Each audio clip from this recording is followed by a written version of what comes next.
Alright, so I just got done watching Cardcaptors, Clear Cards Saga, episode 1, Sakura and the Clear Cards. Pretty self-explanatory there, isn't it? Yeah, it's like gonna jump in. So the tone of this episode is significantly different than the OVA or the intro episode there, the prologue, if you will. Um, so it opens with this episode opens with Kiro's Corner, which is a little thing that basically gives the audience a tiny little excited recap of who the characters are, where they're at, what's going on, real quick, real funny, real silly, kind of taking the piss out of some of the sort of dumb franchise spin-offs that we've had over the years, like the Nagato from Suzume goes to high school thing, and the Evangelion high school spin-offs, among some others. So I think Lucky Star did something similar as well. The intro song is just this beautiful, very like wintry, crystally kind of visuals with just a very very good, catchy, compelling J-pop kind of intro, but a little bit more ambient perhaps and somber than your average fare. Um, this I forgot how stuff like this ingrains into your head, like a lot of the little like memories and stuff of watching these types of shows as a kid, especially anime, something that's very symbol heavy. In particular, the magical girl genre is always very symbol heavy. You're always gonna have your tiaras, your rings, and your staffs, and the big sort of pentagram esque thing that'll come during the transformation sequence, and all of these symbols. And these symbols very much trigger the childhood sense of imagination and lock in. Also great for selling merchandise, obviously. But that's the nature of television franchise. Um, but this episode begins with, basically, dude moved back from Hong Kong. He was going to move away.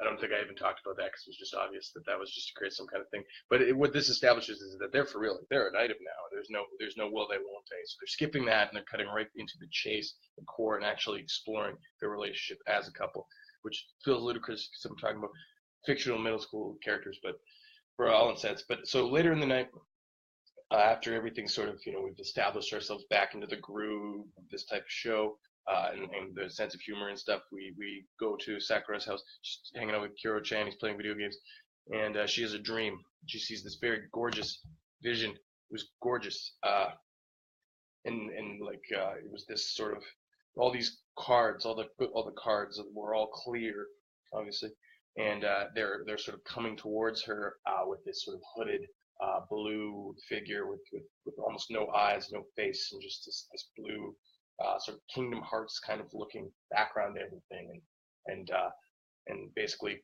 she freaks out and she opens up her book of cards, and they're all clear.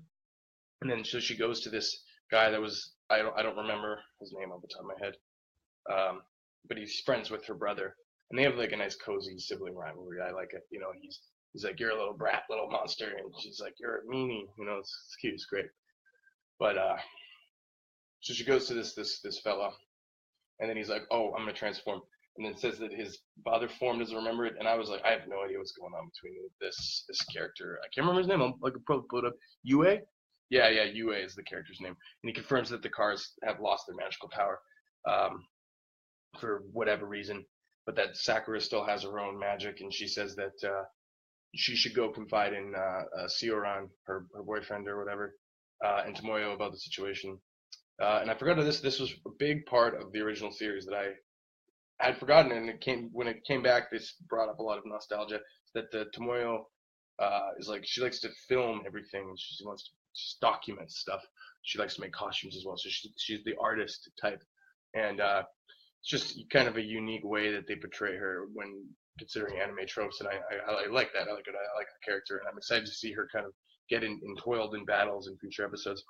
But yeah, she has a second dream, and she wakes up with a key, like this little sort of star asterisk looking thing that's similar to her original like actual star thing that she says her mantra or whatever, and it turns into her staff, and then she says her other mantra, and giant magical powers awaken, and she in this second vision though, she sees like this giant blue dragon monster sort of thing in the sky after seeing all of these clear cards come together, and then become her little asterisk symbol.